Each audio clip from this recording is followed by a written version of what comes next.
इन दिनों बिहार की सियासत काफी तेज हो गई है। चर्चा है राज्यसभा सीट की और इसी बीच केंद्रीय मंत्री जीतनराम मांझी ने भी अपनी दिली ख्वाहिश जो है वो बयां कर दिया और इसी बीच उनका बड़ा बयान भी सामने आ गया। साफ तौर पर वो अपने बेटे को समझाते हुए नजर आ रहे हैं। जीतनराम मांझी अपने बेटे संतोष सुमन को मंच से समझाते हुए कह रहे हैं कि बीजेपी ने बार बार हमारे साथ नाइंसाफी की है और अब इनकलाब जिंदाबाद करने के लिए तैयार रहना होगा। मांझी ने चेतावनी दी है कि अगर राज्यसभा सीट नहीं मिली तो गठबंधन तोड़ देंगे और मंत्री पद भी छोड़ने को तैयार है।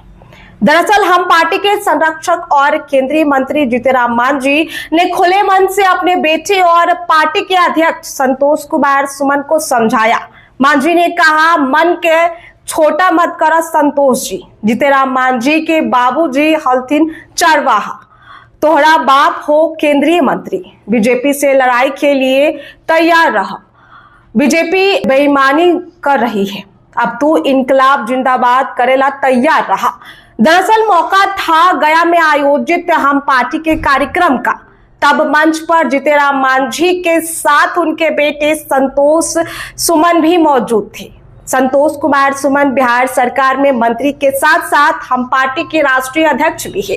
जीतनराम मांझी ने कहा कि बीजेपी की बहुत बेईमानी बर्दाश्त कर लिया, अब पार्टी को संघर्ष करने के लिए तैयार रहना चाहिए।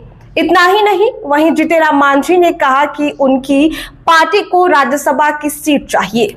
कुछ महीनों में राज्यसभा का चुनाव होने वाला है। बीजेपी ने लोकसभा चुनाव के समय ही कहा था कि राज्यसभा की सीट दी जाएगी, लेकिन नहीं दी गई।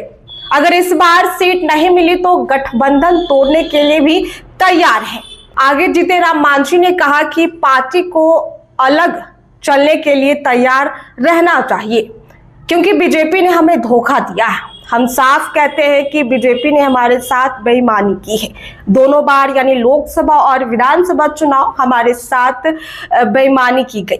हमको कम समझा गया, हमको कम समझकर गलती की है बीजेपी ने।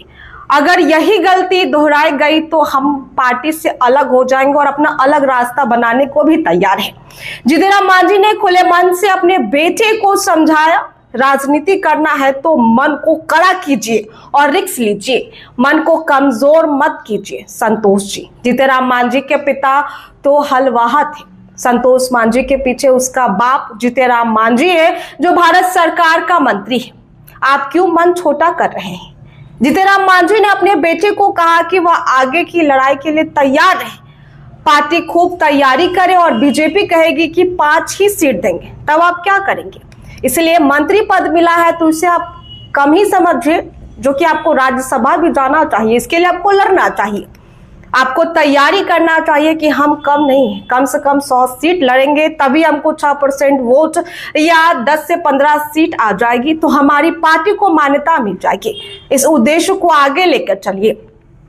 आगे मांझी ने अपने बेटे को कहा कि आपके साथ हैं हम, मुझे 3 लाख रुपया मिलता है। मांझी ने मन से ये भी कहा कि एमपी और एमएलए कमीशन लेता है। हम पिछले साल कहे कि हमको 5 करोड़ सांसद फंड मिला है ना भाई, अगर 10% मिलता है सारा पैसा तो हम पार्टी को दे दिए, लो इससे पार्टी चलाओ। अगर इस साल भी चाहिए तो हमको पैसा नहीं चाहिए, इस साल भी पैसा देंगे, आपको 80 लाख कमीशन हो जाएगा। मांझी ने कहा कि हम लोगों के साथ बहुत लोग हैं, हमारा वोट पूर्णिया में है, हमारा मुंगेर भागलपुर से लेकर बेतिया तक वोट है। अब ये तय करना चाहिए कि अगले चुनाव में हमको 100 सीट मिलना चाहिए। हम 100 सीट लेकर रहेंगे, अगर नहीं मिला तो इनकलाब जिंदाबाद करने के लिए तैयार रहेंगे। मांझी ने दावा किया है कि उनके पास 5% वोट है जो उनकी जाति का है। इसके अलावा उन्होंने दूसरी जातियों को भी साथ लिया है। जीतनराम मांझी ने कहा कि मैं तो भूया मियाँ एक बार और भूया भूमियार एक बार का नारा भी दे चुका हूं। हम पार्टी में मुसहर के साथ दूसरी जाति भी जुड़ सकती है।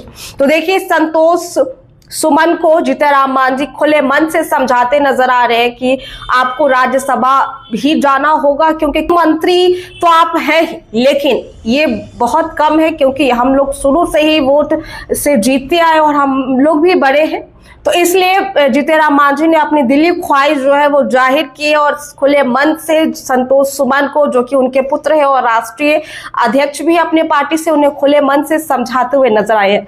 और अब दिलचस्प होगा देखना कि आखिर पार्टी आगे क्या निर्णय लेती है, क्योंकि अभी राज्यसभा सीट जाने की जो चर्चा है वो खूब हो रही है और ऐसे में बीजेपी कोटे से भी जा सकती है और जेडीयू कोटे से भी जा सकती है और अनुमान लोजपा से भी लगाया जा रहा है। लेकिन इसी बीच जीतेराम मांझी का बड़ा बयान आ गया, उसमें साफ तौर से कहते नजर आ रहे, अपनी मांगों को रखते नजर आ रहे।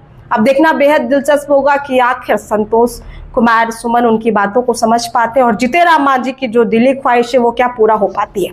फिलहाल इस वीडियो में इतना ही। ऐसी अपडेट्स के लिए हमारे साथ बने रहे। बहुत बहुत शुक्रिया।